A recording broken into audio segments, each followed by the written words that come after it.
What if I told you that you could hold a piece of a star right in your hand? It sounds like science fiction, but it's not.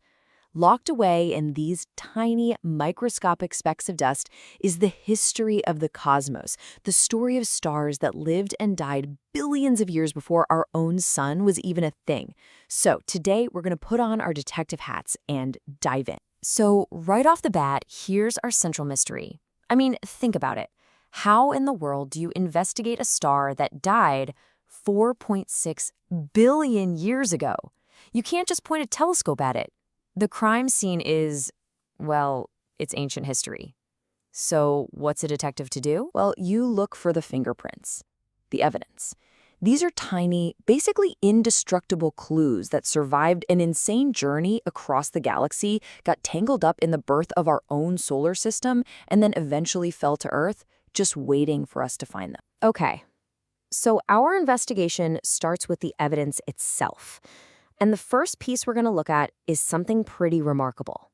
Let's talk about Stardust, the ancient clues. This evidence, it's called a pre-solar grain. And you got to let that name sink in for a second. Pre-solar. This isn't just a rock from our solar system. This is a literal, physical piece of a star that lived its life, died, and coughed up its insides into space, all before our sun was even a twinkle in the galaxy's eye. The specific clue we're zeroing in on is this incredible little object. It's a tiny carbon sphere that we find inside meteorites. But it's not just some random blob of carbon. No, it has this perfect spherical core with a really distinct outer layer, or rim. And here's where it gets weird. The core is filled with this strange kind of unlayered graphene, and the line between that core and the rim, it's atomolecally sharp, like a perfect line drawn at the scale of atoms. Every single one of these details is a clue, a piece of the story locked in this tiny time capsule. All right, so we've got our clue, this perfect little carbon sphere. Now, where did it come from? We need to find the stellar crime scene. Well, the prime suspect is a type of star we call an asymptotic giant branch star, or an AGB star for short. These are old dying stars, and in their final dramatic acts, they start to pulse and they create and then puff out these huge clouds of brand new elements, like carbon, into the galaxy. Think of them as these giant cosmic factories that create the building blocks for future stars, for planets, and yeah, even for us. Okay, so we've placed our evidence at the scene of the crime. We're pretty confident our little carbon sphere was born in the atmosphere of one of these AGB stars. But that doesn't solve the case. It actually makes it trickier. How does a star like that create something so perfect, a perfect sphere with that bizarre internal structure? Now the real detective work begins. For a long time, there was a pretty standard theory for how this happened. But you know how science works. As our tools get better, the evidence starts pointing in a new direction.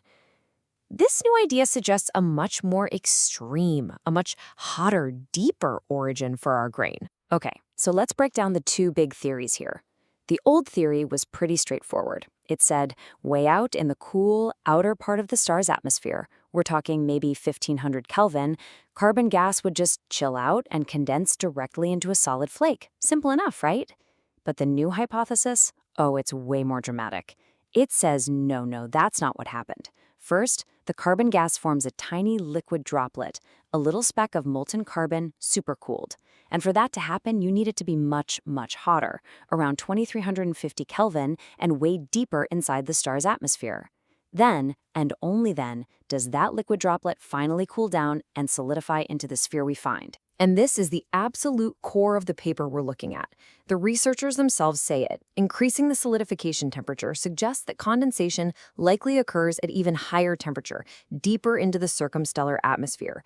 Basically, hotter means deeper. It's not happening way out in the cosmic suburbs. It's happening downtown, right near the stellar furnace. So this new, hotter and deeper theory is great, right? But it opens up a brand new can of worms. If this thing was a liquid, then the way it cooled down is everything. That cooling process is what would create the structure we see.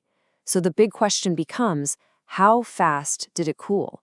And let me tell you, the answer is it's mind-boggling. We're talking about a universe in slow motion. So how do you even calculate that? Well, the scientists got clever. They essentially took a model of the star's atmosphere, how the temperature changes as you move away from it, and they combined that with the speed of the star's own winds pushing the grain out into space. You put those two things together, and boom, you get the cooling rate. You get the exact temperature drop that our tiny grain felt every single second as it was flying away. And the number they got is just, it's incredible. The grain was cooling at only 0.002 Kelvin per second. Let that sink in. Not 2 degrees, not even 2/10 of a degree, 2/1000 of a degree every second. It's this incredibly, impossibly gentle cooldown. So, yeah, that sounds slow. But just how slow is it really? I mean, it's hard to even wrap your head around a number like that. Let's put it into a perspective we can understand. Okay, get this. The cooling rate of that little speck of stardust was more than 10 million times slower than anything we can do in our most advanced laboratories today. 10 million times slower. That's over 7 orders of magnitude. We're talking about a physical process, a cooling environment that we literally cannot even begin to replicate on Earth. It's just a completely different reality. And that right there is why this whole thing is so important. It brilliantly illustrates why cracking the case of one single tiny grain of dust can actually teach us fundamental truths about the entire universe. So let's talk about why this cosmic case matters. Think about what this one finding does. First, it finally explains the weird structure we see in the grains, that super slow cooling is what allows the special graphene to form. It also helps us seriously refine our models of how these AGB stars live, die, and seed the galaxy with new elements. It's like we found a new key to help us read the stories that all Stardust is telling us. And believe it or not, it has applications right here on Earth, giving material scientists new ideas about how to create exotic materials, like this metastable liquid carbon. We're not just looking at the past, we're learning lessons for our future. By solving this one piece of the puzzle, how this amazing grain formed, we've opened up a whole new chapter in our understanding of how stars work. And you know, that's the beautiful thing about science, isn't it? The case is never really closed. Every answer just leads to even cooler, more profound questions. And that just leaves you with this incredible, awe-inspiring thought.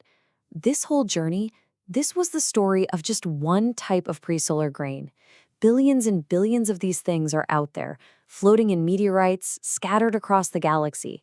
Each one is a tiny time capsule, a witness to some incredible cosmic event. So, what other cosmic stories are out there, just waiting to be read, locked away in a single speck of dust?